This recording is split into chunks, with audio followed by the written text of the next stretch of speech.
Hello future engineers, welcome to our YouTube channel M&M toppers classes.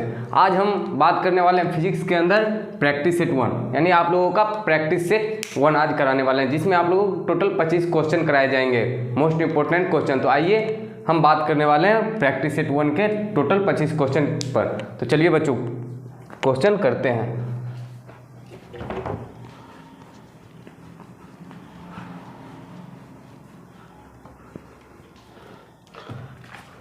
आप लोगों को first question board screen पे दिख रहा होगा। फर्स्ट क्वेश्चन क्या कर रहा है बच्चों? एंगस्ट्रॉम किस भौतिक राशि का मात्रक है? एंगस्ट्रॉम किस भौतिक राशि का मात्रक है? ऑप्शन ए क्या कहता है? ध्वनि के वेग का। क्या? ध्वनि के वेग का। दूसरा बी क्या कहता है? प्रकाश के तरंगदैर्घ्य का। सी प्रकाश के वेग का। डी उपरोक्त में से कोई नहीं। यानी एंगस्ट्रॉम किसका मात्रक है? किस भौतिक राशि का मात्रक है? ये आपको पता होगा। एंगस्ट्रॉम किसका मात्रक है बच्चों? बी नंबर ऑप्शन, प्रकाश के तरंगदैर्घ्य का।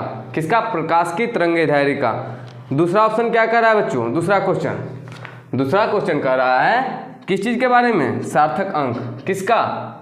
0.06050 में टोटल कितने सार्थक अंक हैं? क्या इसमें टोटल सार्थक अंक आपसे पूछ रहा है? सार्थक अंक के बारे में आपको पता होगा। क्या? डेसिमल पॉइंट यानी दशमलव बिंदु के जस्ट बाद वाला जीरो, अगर दशमलव बिंदु से पहले अगर अशून्य नहीं हो तो दशमलव बिंदु के बाद वाला शून्य क्या होता है? सार्थक अंक नहीं होता है। उसके बाद सभी होता है, यानी आपका ये सार्थक अंक नहीं होगा और ये चारों सार्थक अंक होगा, यानी टोटल 4 सार्थक अंक होंगे। कितने? 4। ये आपका कौन सा ऑप्शन है बच्चों? D number option. क्या? डी नंबर ऑप्शन क्या है? इसका सार्थक अंक है। और तीसरा नंबर क्वेश्चन क्या कह रहा है बच्चों? ये देखिए, तीसरा नंबर क्वेश्चन कह रहा है दो बलों P तथा Q की परिणामी का परिमाण P है। यानी दो वेक्टर P और Q है, इसका रिजल्टेंट जो है बच्चों, इसका परिमाण क्या है? P के बराबर है, यानी इसके मैग्नीट्यूड के बराबर है, इसके मैग्नीट्यूड के। उसके आगे क्या कर रहा है? यदि P को दोगुना कर दिया जाए, यानी इसको अब नाउ P को 2P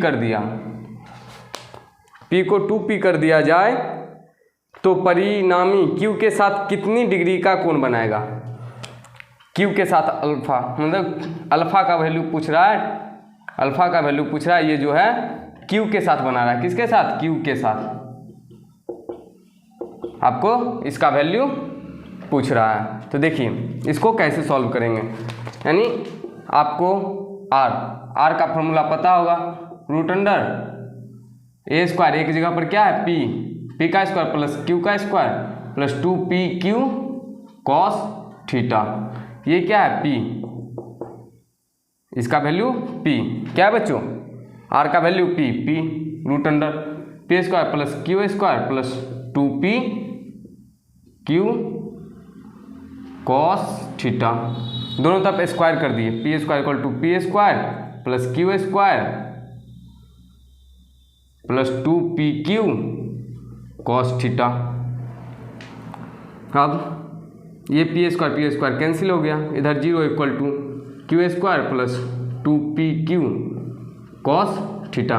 क्या है बच्चों? 2PQ cos theta. यहाँ से Q कॉमन ले लीजिए दोनों तरफ से और इस साइड ले आइए, यानी Q plus 2P cos theta = 0। ये आप इसको समीकरण 1 मान लीजिए। क्या बच्चों? इसको आप समीकरण 1 ले लीजिए। अब इसके अगला सॉल्यूशन देखिए, इसका अगला सॉल्यूशन क्या कर रहा है? इसमें आपको इस अल्फा का वैल्यू पूछ रहा है। आपको अल्फा बराबर फॉर्मूला पता होगा। क्या? tan inverse B sin theta upon A plus B cos theta. B sin theta upon A plus B cos theta. B sin theta upon A plus B cos theta, ये tan inverse में होता है। क्या बच्चों? tan inverse में ये किसके साथ का एंगल होता है? A के साथ, यानी A के साथ का एंगल क्या होता है? अल्फा होता है। इसमें क्या Q के साथ पूछ रहा है? इस जगह एक जगह पर क्यू पड़ेगा। क्या बच्चों? क्यू। और बी जो है बी पी का वैल्यू क्या कर दिया गया है? दोगुना। पी को 2p कर दिया गया है। तो देखिए अल्फा, इस tan को इस पर ले, tan alpha equal to B को क्या लिखेंगे? 2p साइन थीटा अपॉन ए को क्या लिखेंगे? q plus 2p cos theta. आपको इसका वैल्यू समीकरण 1 से पुट किए तो आगे क्या होगा बच्चों? समीकरण 1 से पुट करने के बाद देखिए समीकरण 1 से पुट किए तो tan alpha equal to 2p sine theta upon इसका वैल्यू 0, इसको क्या? इन्फिनिटी। ये क्या हुआ? tan अल्फा का वैल्यू इन्फिनिटी। ये कितना का होता है? tan 90 डिग्री, यानी अल्फा इक्वल टू 90 डिग्री। ये 90 डिग्री का एंगल किससे बनाएगा? क्यू के साथ 90 डिग्री का एंगल बनाएगा। ये आपका कौन सा ऑप्शन है? ए नंबर ऑप्शन। कौन सा? ए नंबर ऑप्शन। तो चलिए बच्चों, यहाँ तक आप लोग अच्छे से समझ गए होंगे। तो आइए 4 नंबर क्वेश्चन की ओर चलते हैं। 4 नंबर क्वेश्चन क्या कह रहा है? सो देखिए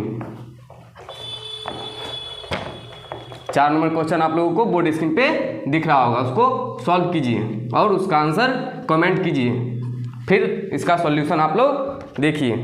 4 नंबर क्वेश्चन कर रहा है, 2 वस्तुएं H1 व H2 ऊंचाई के साथ छोड़ी जाती हैं, यानी 2 वस्तु हैं।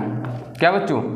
2 वस्तु हैं, एक H1, ये H1 है और ये H2 ऊंचाई से छोड़ा जाता है, एक साथ छोड़ा जाता है। उनके पृथ्वी तक पहुंचने में लिए गए समयों का अनुपात, इसका टी निकालने का फॉर्मूला जो होता है बच्चों √2h/g होता है।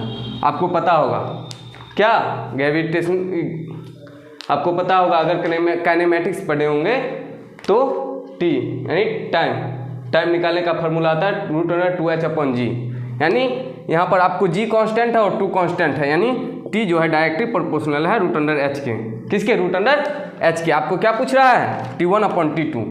T1/T2 इक्वल टू T1/T2, ये क्या है? h √h1 डिवाइडेड बाय इसका √h2, और दोनों का g और 2 कैंसिल हो जाएगा, इसलिए T1/T2 इक्वल टू √h1/h2। ये आपका कौन सा ऑप्शन है बच्चों? ये आपका बी नंबर ऑप्शन हुआ। तो ये आपका 4 नंबर क्वेश्चन भी कंप्लीट होता है। आइए 5 नंबर क्वेश्चन की ओर चलते हैं। 5 नंबर क्वेश्चन क्या कर रहा है बच्चों, उसको देखिए, आपको बोर्ड स्क्रीन पे दिख रहा होगा। इसका आंसर आप लोग कमेंट करें, फिर इसका सॉल्यूशन आप लोग देखें। देखिए आपका 5 नंबर क्वेश्चन क्या कर रहा है। 5 नंबर क्वेश्चन कर रहा है, एक पिंड 100 मीटर पर सेकंड के वेग से ऊर्ध्वाधर ऊपर की ओर फेंका जाता है। क्या बच्चों? एक पिंड है जिसको 100 मीटर पर सेकंड के वेग से, एक पिंड है इसको 100 मीटर पर सेकंड के वेग से ऊर्ध्वाधर ऊपर फेंका जाता है। गति प्रारंभ करने वाले बिंदु पर लौटने का समय, यानी ये ऊपर गया ऐसे आकर इस जगह पे, मतलब इसी बिंदु पे आके लौट के आ गया, तो समय कितना लगा? ये आपको टोटल समय पूछ रहा है। t इक्वल टू क्या होता है बच्चों? u²/2g। क्या? u²/2g। t इक्वल टू नहीं सॉरी बच्चों, ये क्या होता है? मैक्सिमम हाइट का होता है u²/2g। t equal to total time होता है 2u/g, 2 × 100/g 9.8। आपको कोई रिस्ट्रिक्शन नहीं दिया गया, इसलिए 9.8 लेकर चलिएगा। इसको उड़ाए 10, ये 49, इसको t इक्वल टू 1000 डिवाइडेड 49 कीजिएगा तो ये आएगा 20.4 समथिंग आएगा। ये 20.4 के अप्रॉक्स में आएगा, इसलिए इसका आंसर कौन होगा बच्चों? बी। कौन होगा? बी। 5 का आंसर बी। ये कितना नंबर क्वेश्चन हुआ आपको? 5 नंबर क्वेश्चन। आइए 6 नंबर क्वेश्चन क्या कर रहा है। 6 नंबर क्वेश्चन कह रहा है चुंबकत्व का कारण है, यानी चुंबकत्व यानी मैग्नेटिक का कारण क्या होता है बच्चों। ऑप्शन ए कह रहा है आवेश की गति, यानी चार्ज जो होता है चार्ज, कूलम की गति के बारे में कह रहा है, इससे क्या चुंबकत्व होता है। बी तांबे का तार, क्या तांबे के तार में ही चुंबकत्व होता है। सी धातु की प्रकृति। डी स्थित आवेश, क्या आवेश स्टे रहेगा, रुका हुआ रहेगा एक ही जगह पे, तो क्या उसमें चुंबकत्व होगा, नहीं। इसका ऑप्शन क्या होगा बच्चों, आवेशों की गति, यानी आवेश की गति अगर रहती है, इलेक्ट्रॉन की गति रहती है, तब चुंबक काम करता है, इसलिए इसका ऑप्शन ए होगा। 6 नंबर क्वेश्चन का ऑप्शन ए। 7 नंबर क्वेश्चन क्या कर रहा है बच्चों, देखिए आपको बोर्ड स्क्रीन पे दिख रहा होगा 7 नंबर क्वेश्चन। 7 नंबर क्वेश्चन क्या कर रहा है, फ्लेमिंग के दाहिने हाथ का नियम प्रदान करता है। फ्लेमिंग जो थे दाहिने हस्त नियम दिए थे, ये किसको प्रदान करता है। ऑप्शन ए प्रेरित विद्युत वाहक बल की दिशा। बी प्रेरित विद्युत व वाहक की परिमाण। सी प्रेरित विद्युत वाहक बल की दिशा व परिमाण दोनों। डी उपरोक्त में से कोई नहीं। ये आपको क्या फ्लेमिंग के दाहिने हस्त का नियम क्या देता है बच्चों, किसी भी चीज़ की दिशा को बताता है, ये किसी का परिमाण नहीं बताती, सिर्फ और सिर्फ दिशा को बताता है। तो ये कह रहा है प्रेरित विद्युत वाहक बल की दिशा, बल क्या है बच्चों, वेक्टर, ये किसी भी वेक्टर की दिशा को बताता है, यानी ए नंबर ऑप्शन इसका करेक्ट होगा। 7 नंबर क्वेश्चन का करेक्ट आंसर क्या होगा बच्चों, ए नंबर। 8 नंबर क्वेश्चन क्या कह रहा है, यांत्रिक ऊर्जा को विद्युत ऊर्जा में बदलने वाली मशीन का नाम है। क्या है बच्चों, आप लोग कमेंट करके जल्दी बताएं, यांत्रिक ऊर्जा को विद्युत ऊर्जा में बदलने वाली मशीन का नाम क्या है, डायनमो। क्या, डायनमो। ए नंबर ऑप्शन क्या है, डायनमो। बी प्रेरण कुंडली। सी विद्युत मोटर। D transformer. इसका सही ऑप्शन क्या होगा बच्चों, डायनमो, ए। इसका ए नंबर ऑप्शन आपका करेक्ट होगा। 9 नंबर क्वेश्चन क्या कर रहा है बच्चों, लेंज का नियम किसके संरक्षण से संबंधित है। लेंज का नियम किसके संरक्षण से संबंधित है। लेंज का नियम बच्चों किसके संरक्षण से संबंधित है, ऊर्जा। किसके, ऊर्जा। ऑप्शन नंबर बी क्या है, ऊर्जा। ये आपका सही आंसर हुआ। 10 नंबर क्वेश्चन कर रहा है, ये आपका क्या है बच्चों, कैलकुलेटिव क्वेश्चन है, ये आपका न्यूमेरिकल टाइप क्वेश्चन है, इसको आप सॉल्व कीजिए। क्या कर रहा है, एक 1.5 वोल्ट बैटरी को 6 वाट के बल्ब को जलाने के लिए प्रयोग किया जाता है। बैटरी 1 घंटे के प्रयोग के बाद कार्य करना बंद कर देती है, यानी जो 1.5 वोल्ट का बैटरी है, 1.5 वोल्ट का बैटरी 6 वाट बल्ब को 1 घंटे तक जलाकर वो अपना कार्य करना बंद कर देती है। इस अवधि में बल्ब में से जो आवेश कूलम से प्रवाहित होता है वो आवेश कितना होगा, यानी आपको आवेश पूछ रहा है। आवेश, ये आपको आवेश के बारे में पूछ रहा है। किस चीज़ के बारे में बच्चों, आवेश के बारे में। किस चीज़ के बारे में, आवेश।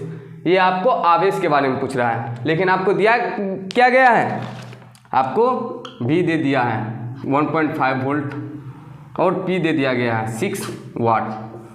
पी और भी दे दिया गया है, क्या, पी और भी आपको दे दिया गया है, और आपको कूलम पूछ रहा है। कूलम क्या पूछ रहा है, कूलम। इसको किससे सूचित किया जाता है, क्यू से। आपको क्यू के बारे में पूछ रहा है, तो ये कैसे निकालेंगे।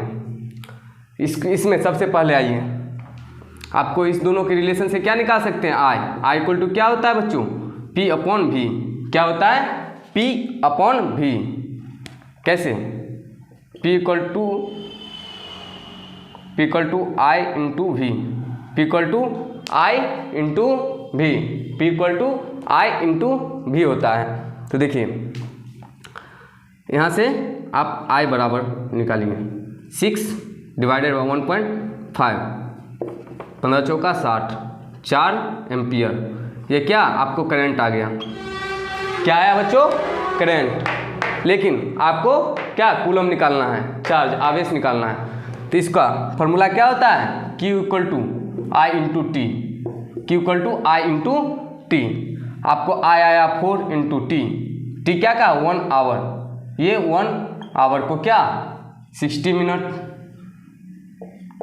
मिनट को सेकंड में चेंज किया, 60 इंटू 60 सेकेंड। देखिए आप Q इक्वल टू आपको आई का वैल्यू 4 एम्पियर इंटू टाइम जो है 60 इंटू 60 सेकेंड, ये आपका कितना होगा 6×36 चौका 4 इंटू 3600,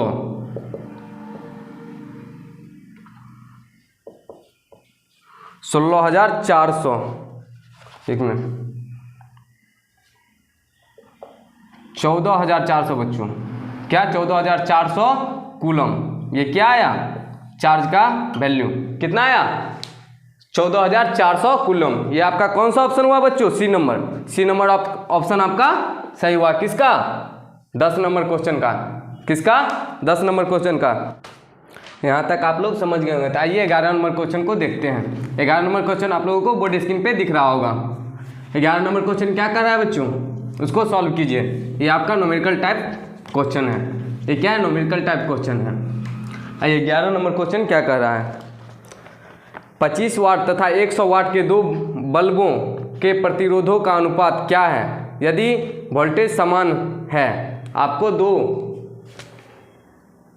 P1 दे दिया 25 वाट, P2 दे दिया 100 वाट, और क्या कह रहा है दोनों बल्बों का प्रतिरोध का अनुपात पूछ रहा है यदि वोल्टेज समान है।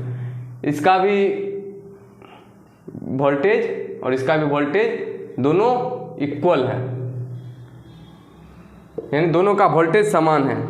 तो क्या पूछ रहा है R1 डिवाइडेड बाय R2 का वैल्यू आपको पूछ रहा है। क्या पूछ रहा है, R1 डिवाइडेड बाय R2 का वैल्यू। ये आप कहाँ से निकालिएगा, देखिए एक फार्मूला होता है किसके, P R और V से रिलेटेड, P equal to V² upon R। ये आपका दोनों का सेम है, यानी ये आपका कांस्टेंट हुआ, यानी P जो है लाई करेगा 1/R, यानी पावर जो है किस चीज़ पे डिपेंडेंट है, पावर जो है प्रतिरोध के व्युत्क्रमानुपाती है, यानी इन्वर्सली प्रोपोर्शनल। देखिए P तो R1 डिवाइडेड R2 जो होगा बच्चों, यानी R जो है इन्वर्सली प्रोपोर्शनल टू पावर है, यानी P2 डिवाइडेड बाय P1 होगा। क्या होगा बच्चों, P2 डिवाइडेड बाय P1। अब यहाँ पर मान पुट कीजिए, P2 का मान कितना है बच्चों 100 वाट, 100 वाट डिवाइडेड बाय P1 का वैल्यू 25 वाट, दोनों को काट कर 4:1 यानी 4:1। आपको यही पूछा था, रेशियो पूछ रहा था किस चीज़ का, R1 और R2 का रेशियो पूछ रहा था, यानी R1 और R2 का रेशियो क्या होगा बच्चों 4:1, 4:1। ये आपका कौन सा ऑप्शन है, ए नंबर ऑप्शन। ये आपका कितना नंबर क्वेश्चन था बच्चों, 11 नंबर क्वेश्चन। ये भी आपका कंप्लीट होता है। आइए 12 नंबर क्वेश्चन की ओर देखते हैं। 12 नंबर क्वेश्चन क्या कर रहा है, 4,R,6 ओम के 3 प्रतिरोध हैं। क्या क्या, 4R और 6 ओम के 3 प्रतिरोध हैं। तो क्या पूछ रहा है बच्चों, ये देखिए एक है 4 ओम, R ओम और 6 ओम के 3 प्रतिरोध आपको दे दिए गए हैं। जो बिंदु A से B, B से C तथा C से D पर श्रेणी क्रम में जोड़े गए हैं। ये देखिए, ये बिंदु A है, ये B है, ये C है और ये D है। इसके बीच में प्रतिरोध जोड़ा गया है 4 ओम का और 8 ओम यहाँ पे, और ये 6 ओम का 3 प्रतिरोध जोड़ा गया है श्रेणी क्रम में। तो क्या उसके बाद क्या कर रहा है, यदि उनमें 2 एम्पियर की धारा, इसमें I जो है 2 एम्पियर, सभी जगह I सेम ही रहेगा। क्यों? क्योंकि ये श्रेणी क्रम में है, सभी जगह I का वैल्यू सेम रहेगा। उसके बाद क्या कह रहा है, प्रवाहित हो रही हो तो B तथा C के बीच का विभवांतर 4 वोल्ट दिया गया है। इसका B और C के बीच का V ऑफ BC दिया गया 4 वोल्ट, 4 वोल्ट दिया गया है। तो R का वैल्यू आपसे पूछ रहा है। क्या R का वैल्यू पूछ रहा है? ये क्या एक फार्मूला आपको याद होगा, V equal to I R, V equal to I R. यहाँ पर V का वैल्यू आप पुट कीजिए 4 वोल्ट इक्वल टू I का वैल्यू 2 एम्पियर इंटू R आपको पूछ रहा है। क्या बच्चों? R आपको पूछ रहा है। यहाँ से R का वैल्यू निकालिएगा, R equal to 4 divided by 2 equal to कितना है 2 ओम। ये आपका कौन सा ऑप्शन है बच्चों? ये आपका कौन सा ऑप्शन है? ये आपका बी नंबर ऑप्शन है। कौन सा है ऑप्शन बच्चों? B number option. ये कितना नंबर क्वेश्चन था बच्चों? 12 नंबर। 12 नंबर क्वेश्चन का आंसर बी। 13 नंबर क्वेश्चन क्या कर रहा है बच्चों? 13 नंबर क्वेश्चन कर रहा है, घरों में प्रयुक्त धारा होती है। घरों में प्रयुक्त होने वाली धारा, घरों में कौन सा धारा प्रयुक्त होता है बच्चों? आप लोगों को पता होगा, एसी करंट। कौन सा? AC current. घर में कौन सा करंट रहता है? AC current. इसको हिंदी में क्या कहते हैं? प्रत्यावर्ती धारा। ये आपका कौन सा ऑप्शन हुआ? बी। ये आपका ऑप्शन नंबर बी। ये कौन सा क्वेश्चन का है? 13 नंबर क्वेश्चन। कौन सा क्वेश्चन? 13 नंबर क्वेश्चन का आंसर क्या होगा बच्चों? बी। आइए 14 नंबर क्वेश्चन क्या कर रहा है? 14 नंबर क्वेश्चन कर रहा है, आवेशों के प्रवाह की दर को कहते हैं। आवेशों के प्रवाह की दर को क्या कहते हैं? चार्ज। चार्ज के प्रवाह की दर को क्या कहते हैं? क्या कहते हैं बच्चों? करंट। क्या कहते हैं? करंट। क्या कहते हैं? करंट। चार्ज के प्रवाह की दर को करंट कहते हैं, यानी धारा कहते हैं। हिंदी में धारा कहते हैं। ये आपका कौन सा ऑप्शन है बच्चों? ए, धारा, ए। नेक्स्ट क्वेश्चन है 15 नंबर क्वेश्चन क्या कर रहा है बच्चों? देखिए 15 नंबर क्वेश्चन कर रहा है, 2 माइक्रो कूलम तथा 0.01 मिली कूलम के आवेश एक दूसरे से 30 सेंटीमीटर की दूरी पर है। ये आपका न्यूमेरिकल टाइप क्वेश्चन है। तो आइए इसको सॉल्व करते हैं। क्या क्या कर रहा है बच्चों? आपको 2 चार्ज दे दिया गया, 2 चार्ज दे दिया गया। पहला चार्ज जो है 2 माइक्रो कूलम, यानी Q1 equal to 2 micro coulomb. इसको क्या लिख सकते हैं? 2 इंटू 10⁻⁻6 कूलम। Q2 आपको दे दिया गया 0.01 माइनस में मिली कूलम। इसको क्या लिख सकते हैं? 0.01 इंटू 10⁻³ कूलम। इसको चेंज किया कीजिएगा तो ऊपर जाएगा तो -2 ऊपर होगा, ऐड होगा, यानी 1 इंटू 10⁻⁵ कूलम। ये आपका Q2 आ गया। अब क्या कर रहा है बच्चों? 30 सेंटीमीटर की दूरी पर, यानी D बराबर आपको 30 सेंटीमीटर दे दिया गया। इसको 0.3 मीटर, मीटर में चेंज करेंगे तो 0.3 मीटर होगा। क्या होगा? 0.3 मीटर कह रहा है। तो इनके बीच लगने वाला बल चिन्ह सहित मान होगा, यानी इसके बीच लगने वाला बल आपको पता होगा, F बराबर formula Q1 Q2 divided by R square. ये R या इसको ही R कहा जाता है बच्चों। देखिए इसमें फॉर्मूला हम पुट कीजिए। K एक कांस्टेंट है। क्या है? K एक कांस्टेंट है। इस कांस्टेंट का मान क्या होता है बच्चों? 9 इंटू 10⁻⁹।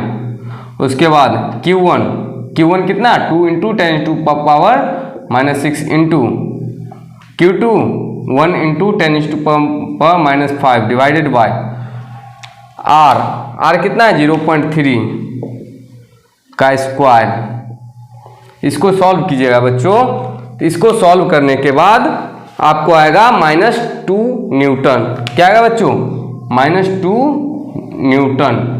ये आपका आंसर आएगा क्या? -2 न्यूटन। ये आपका ऑप्शन बी होगा। ये कौन सा ऑप्शन होगा बच्चों? बी। आपको एफ का वैल्यू जो है -2 न्यूटन आएगा, जो ऑप्शन नंबर बी आपका करेक्ट होगा। ऑप्शन बी आपका करेक्ट होगा। आइए नेक्स्ट क्वेश्चन क्या कर रहा है, देखिए। नेक्स्ट क्वेश्चन 16 नंबर का रहा है, पृथ्वी पर आवेश कितने प्रकार के पाए जाते हैं? देखिए बच्चों, पृथ्वी पर टोटल कितने आवेश पाए जाते हैं, ये आप लोग सबसे पहले कमेंट करके बताएं कि पृथ्वी पर कितने प्रकार के आवेश पाए जाते हैं, यानी टोटल कितने आवेश पाए जाते हैं। देखिए, पृथ्वी पर मुख्य रूप से 2 ही आवेश पाए जाते हैं। कौन कौन? नाम जान लीजिए। पहला जो है, पहला इलेक्ट्रॉन है, दूसरा प्रोटॉन है। आपको इलेक्ट्रॉन और प्रोटॉन, यही 2 आवेश है जो पृथ्वी पर पाए जाते हैं। इसी 2 आवेश से बहुत आवेश के बारे में पढ़ना पड़ जाता है, यानी आपको सिर्फ यही 2 आवेश को जानना है। पृथ्वी पर टोटल यही 2 आवेश रहते हैं, प्रोटॉन और इलेक्ट्रॉन। कहेगा न्यूट्रॉन, न्यूट्रॉन चार्जहीन होता है, यानी आवेशहीन होता है, उसमें उस पर कोई आवेश नहीं होता है, वो न्यूट्रल होता है, उस पर 0 आवेश रहता है। इसलिए टोटल 2 ही पृथ्वी पे आवेश पाए जाते हैं। इसका ऑप्शन कौन सा होगा बच्चों? ये 17 नंबर क्वेश्चन क्या कर रहा है? 17 नंबर क्वेश्चन कर रहा है, धातुओं में विद्युत चालन होती है। धातुओं में विद्युत चालन होती है किसके कारण? यानी धातु जो है, मेटल में विद्युत का चालन होता है। क्यों? मेटल एक विद्युत चालक होता है, यानी मेटल में विद्युत चालक होता है। किस चीज के कारण होती है? इलेक्ट्रॉन के कारण होती है। वो भी क्या? मुक्त इलेक्ट्रॉन। जो मुक्त रहता है उसमें जो एक जगह से दूसरे जगह ट्रांसफर होता है। मान लीजिए ये आपका रॉड है, इसमें बहुत सारे इलेक्ट्रॉन रहते हैं, ये मूव करते रहते हैं, जिसके कारण इसमें यहाँ पर आप करंट जोड़िएगा, ये इलेक्ट्रॉन करंट को अपने में लेकर आगे ट्रांसफर करते हुए चले जाता है। इस तरह से ये करंट को प्रवाह करता है। किस चीज के कारण? मुक्त इलेक्ट्रॉन के कारण। अगर ये इलेक्ट्रॉन यहाँ पर फिक्स रहेगा तो ये विद्युत को प्रवाह नहीं कर पाएगा। इसलिए मुक्त इलेक्ट्रॉन जो रहता है वही विद्युत को प्रवाह करता है। किस चीज के कारण विद्युत प्रवाह होता है? मुक्त इलेक्ट्रॉन के कारण। ये कौन सा ऑप्शन होगा बच्चों? बी। आपका 17 का आंसर बी होगा। 17 का आंसर बी होगा। देखिए नेक्स्ट क्वेश्चन 18 नंबर क्वेश्चन क्या कर रहा है? आवेशन की क्रिया में स्थानांतरण होता है। आवेशन की क्रिया में स्थानांतरण होता है, यानी आवेश जो होता है, आवेश कूलम चार्ज होता है, किस चीज के कारण होता है? इसमें क्या स्थानांतरित होते रहता है? इसमें क्या स्थानांतरित होते रहता है? ऑप्शन 1 इलेक्ट्रॉनों का, ऑप्शन बी प्रोटॉनों का, ऑप्शन सी न्यूट्रॉनों का, ऑप्शन डी किसी का नहीं, यानी इसमें से कोई नहीं। देखिए बच्चों, किसी भी चीज में इलेक्ट्रॉन का ट्रांसफर जो होता है उसी के कारण आवेशन की क्रिया होती है, यानी चार्ज बढ़ता है। यह इलेक्ट्रॉन के कारण होता है, यह इलेक्ट्रॉन के कारण होता है। ये कौन सा ऑप्शन होगा बच्चों? A, option number A. 19 number question क्या कर रहा है? देखिए 19 नंबर क्वेश्चन कर रहा है, मनुष्य की आंख वस्तु का प्रतिबिंब आंख के किस भाग पे बनाता है? यानी मनुष्य का जो आंख है या किसी भी वस्तु का प्रतिबिंब वो अपने आंख के किस भाग पर बनाता है? किस भाग पर बनाता है बच्चों? आप लोग 10th में भी पढ़े होंगे। किस भाग में बनाता है? रेटिना। क्या? रेटिना। किस भाग में बनाता है बच्चों? रेटिना। ये कौन सा ऑप्शन होगा बच्चों? सी। कौन सा ऑप्शन? सी नंबर ऑप्शन। आइए अगला क्वेश्चन क्या कर रहा है? 20 नंबर क्वेश्चन। 20 नंबर क्वेश्चन कर रहा है, आवर्धक लेंस को कहते हैं, आवर्धक लेंस को कहते हैं। ये कौन सा ऑप्शन होगा बच्चों? आप लोग जल्दी कमेंट करके बताएं, फिर इसका आंसर सुने। क्या होगा बच्चों? आवर्धक लेंस होता है क्या? ऑप्शन ए सरल सूक्ष्मदर्शी, ऑप्शन ए में क्या है? सरल सूक्ष्मदर्शी। ऑप्शन बी सरल दूरदर्शी, सरल दूरदर्शी। ऑप्शन सी संयुक्त दूरदर्शी सूक्ष्मदर्शी, संयुक्त सूक्ष्मदर्शी। ऑप्शन डी इनमें से कोई नहीं। ये आपका आवर्धक लेंस को कहते हैं, यानी आवर्धक लेंस जो है उसको क्या कहते हैं बच्चों? ये कौन सा ऑप्शन होगा? ऑप्शन नंबर ए, ऑप्शन नंबर ए क्या होगा? सरल सूक्ष्मदर्शी। क्या? सरल सूक्ष्मदर्शी। अगला क्वेश्चन बच्चों 21 नंबर क्वेश्चन क्या कर रहा है, देखिए ये आप लोग को बोर्ड स्क्रीन पे दिख रहा होगा। क्या कर रहा है? निकट दृष्टि दोष वाले व्यक्ति के लिए, क्या? निकट दृष्टि दोष वाले व्यक्ति के लिए प्रतिबिंब बनता है। निकट जो दृष्टि दोष होता है बच्चों, जिस भी व्यक्ति को उस पर उसके आंखों में प्रतिबिंब कहाँ पर बनता है? रेटिना पर, रेटिना से पहले, रेटिना से पीछे, कहाँ बनता है बच्चों? निकट दृष्टि दोष वाले व्यक्ति के लिए प्रतिबिंब कहाँ बनता है? रेटिना पर, या रेटिना से पहले, या रेटिना से पीछे? कहाँ बनता है बच्चों? रेटिना पर, या रेटिना से पीछे, या रेटिना से आगे? ये निकट दृष्टि दोष वाले व्यक्ति को रेटिना जो होता है, रेटिना उससे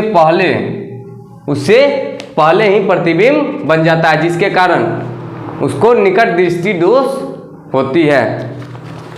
अगला 22 नंबर क्वेश्चन क्या कर रहा है बच्चों?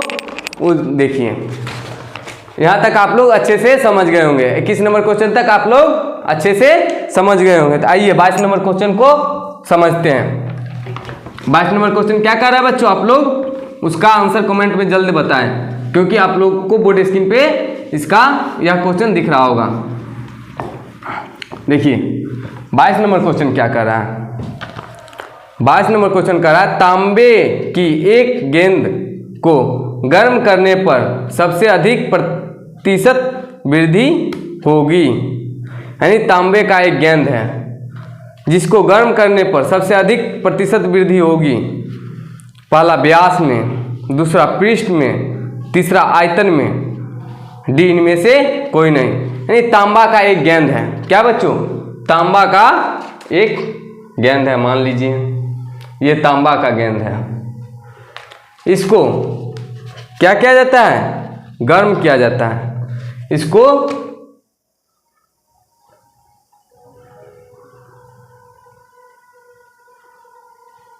गर्म किया जाता है, इसको गर्म किया जाता है, तो इसमें सबसे अधिक प्रतिशत वृद्धि होगी। सबसे अधिक प्रतिशत वृद्धि किसमें होगी? व्यास में। इसका जो व्यास है, इसका व्यास में वृद्धि होगी सबसे ज़्यादा, यानी ये 2r हुआ, यह ज़्यादा वृद्धि होगा। या पृष्ठ में या आयतन में, किसमें वृद्धि होगी बच्चों? ये देखिए, ये इसका व्यास हुआ, आयतन और पृष्ठ, किसमें सबसे ज़्यादा वृद्धि होगी? डी नंबर ऑप्शन का इनमें से कोई नहीं। तो ये सबसे ज़्यादा वृद्धि आयतन में करेगा। किसमें? आयतन में। क्यों? देखिए ये 2r हुआ, आयतन में 8r3, ये क्या? 8r3। उसके बाद पृष्ठ में r² होगा, यानी 2 दूना 4r²। ये सारा सब का रेशियो हुआ। सब में किसमें ज़्यादा वृद्धि होगा बच्चों? आयतन में। किसमें? आयतन में सबसे ज़्यादा वृद्धि होती है। अगला 23 नंबर क्वेश्चन। 23 नंबर क्वेश्चन को बच्चों आप लोग सॉल्व कीजिए। 23 नंबर क्वेश्चन क्या कर रहा है? दो वस्तुओं के ताप में 45 फ़ारेनहाइट का अंतर है, यानी दो वस्तु है उसका ताप में 45 डिग्री फ़ारेनहाइट का अंतर है। सेल्सियस में यह अंतर होगी, सेल्सियस में यह अंतर होगी। देखिए इसका अंतर जो है सेल्सियस में कितना होगा, यह आपसे पूछ रहा है। क्या पूछ रहा है? कि दो आपको ताप दे दिया गया जिसका अंतर 45 फ़ारेनहाइट है। आपको फ़ारेनहाइट में इसका अंतर दे दिया और सेल्सियस में इसका अंतर पूछ रहा है। क्या सेल्सियस में इसका अंतर पूछ रहा है। देखिए बच्चों, इसका फॉर्मूला क्या होता है, यानी दो वस्तुओं का ताप में अंतर दे दिया, यानी डेल्टा ऑफ, ये फ़ारेनहाइट में डेल्टा ऑफ एफ मान लीजिए, यह कितना दे दिया है बच्चों, 45 फ़ारेनहाइट, और इसको सेल्सियस में अंतर पूछ रहा है। इसका फॉर्मूला क्या होता है बच्चों, delta of F divided by 9 equal to delta of C divided by 5। ये एक फार्मूला होता है जिसमें आप इसका अंतर या इसका अंतर दोनों में से किसी का अंतर निकाल सकते हैं। तो देखिए डेल्टा ऑफ एफ कितना है, 45 divided by 9 equal to delta of C divided by 5, 9 5 जा 45, delta of C equal to 25 degree C. ये क्या आया आपका सेल्सियस में अंतर, यानी फ़ारेनहाइट में इसका अंतर 45 का था और सेल्सियस में ये 25 का मात्र अंतर लेगा। क्या बच्चों, यहाँ तक आप लोग अच्छे से समझ गए होंगे। ये कौन सा क्वेश्चन है बच्चों, 23 नंबर क्वेश्चन। कौन सा है बच्चों, 23 नंबर। 24 नंबर क्वेश्चन क्या कर रहा है, देखिए 24 नंबर क्वेश्चन कह रहा है जब जल जमता है तो उसके अणुओं के बीच की दूरी क्या होती है, घटती है या बढ़ती है या अपरिवर्तित रहती है, कुछ में कुछ कहा नहीं जा सकता है। देखिए आपके पास जल है, जब उसको ठंड मतलब बर्फ़ में चेंज कीजिएगा तो उसके अणु के बीच का डिस्टेंस जो होता है, इंटरेक्शन जो अणु जो होता है, दो अणु उसके बीच का डिस्टेंस जो होता है घटता है या बढ़ता है, ये आप लोगों को पता होगा। दोनों के बीच का डिस्टेंस क्या होता है बच्चों, घटता है या बढ़ता है। आप लोग जल्द से जल्द कमेंट करके बताएं क्या होता है, बढ़ता है या घटता है। क्या होता है, घटता है। कैसे, देखिए आप लोग पढ़े होंगे ठोस, द्रव और गैस। ठोस में जो होता है बच्चों, इस ठोस में अणु के बीच का डिस्टेंस बहुत ही कम रहता है, यह कंप्रेसिबल नहीं होता है। किस चीज़ के कारण, इसी अणु के बीच का डिस्टेंस नहीं रहता है, इसलिए यह कंप्रेसिबल नहीं होता है, यानी इसको दबा नहीं सकते। लेकिन आप ये सॉलिड है, आप लिक्विड में जाइए, लिक्विड में यही डिस्टेंस थोड़ा थोड़ा ज़्यादा रहता है, जिसके कारण यह तरल रहता है, आपस में जुड़ा रहता है लेकिन थोड़ा डिस्टेंस रहता है। और गैस में जाइएगा बच्चों, उसका कोई फिक्स स्थान नहीं होता है, वो कहीं भी रह सकता है। इसलिए जल से क्या किए, ये जल है, जल से इसको बर्फ में चेंज किए, जल से इसको बर्फ में चेंज किए, तो इसके अणुओं के बीच का डिस्टेंस क्या हुआ बच्चों, घट गया। क्या हुआ, घट गया। ये कौन सा ऑप्शन होगा बच्चों, ए नंबर, 24 का ए नंबर, 24 का ए नंबर। देखिए अगला क्वेश्चन क्या कर रहा है, 25। आइए अब अपने लास्ट क्वेश्चन की ओर बढ़ रहे हैं। लास्ट क्वेश्चन क्या कर रहा है बच्चों, इसको, यह एक कैलकुलेटिव है। क्या है, कैलकुलेटिव। इसमें थोड़ा टाइम लग सकता है, आप लोग एग्जाम हॉल में इसमें थोड़ा टाइम लग सकता है। तो देखिए ये आपका 25 नंबर क्वेश्चन क्या कर रहा है, ये नॉमिनल टाइप क्वेश्चन है। ये क्या कर रहा है, किसी गैस की प्रति लीटर गतिज ऊर्जा, कोई भी गैस है जिसके प्रति लीटर गतिज ऊर्जा जो है 300 जूल है, यानी ई का वैल्यू जो है उस गैस के लिए प्रति लीटर 300 जूल प्रति लीटर है। ई जो है 300 जूल प्रति लीटर है। आपको क्या पूछ रहा है बच्चों, तो गैस का दाब, आपको दाब पूछ रहा है। सबसे पहले इस लीटर को मीटर में चेंज कीजिए, मीटर क्यूब में। E equal to 300 joule divided by 1 litre वाला कितना मीटर क्यूब होता है बच्चों, 10⁻³ metre cube. 1 litre equal to 10⁻³ metre cube. तो देखिए 10⁻³ metre cube equal to 300 into, इसको ऊपर ले गए तो माइनस है तो plus 10⁻³ joule per metre cube. ये आपका एनर्जी आ गया, यानी गतिज ऊर्जा आपका ये हुआ। अब पूछ रहा है प्रेशर। प्रेशर आपको पता होगा, प्रेशर और एनर्जी के बीच का रिलेशन क्या होता है? प्रेशर और एनर्जी के बीच का रिलेशन P = 2/3E होता है। 2/3E यानी दाब इक्वल टू 2/3 इंटू गतिज ऊर्जा, 2/3 इंटू गतिज ऊर्जा। इस फार्मूला में आप पुट कीजिए P = 2/3 इंटू 300 इंटू 10⁻3। इसको काटे तो क्या आया बच्चों? 100। इसको गुना करेंगे 2 इंटू 100 इंटू 10⁻3। इसका क्या हो? 2 इंटू 10⁵ ये newton metre square. Newton metre square दाब का मात्रा क्या होता है? Newton metre square. ये आपका प्रेशर आ गया, दाब आ गया। ये आपका आंसर कौन सा ऑप्शन होगा बच्चों? ये आपका डी नंबर ऑप्शन होगा। कौन? D number option. इस प्रकार आपका सेट 1 प्रैक्टिस सेट 1 जो है समाप्त हुआ। अब प्रैक्टिस सेट 2 आप लोगों को अगले लेक्चर में दिया जाएगा। तो यहाँ तक आप लोग अच्छे से समझ गए होंगे। अगर कोई भी डाउट हो तो आप पूछ सकते हैं, जो भी डाउट हो।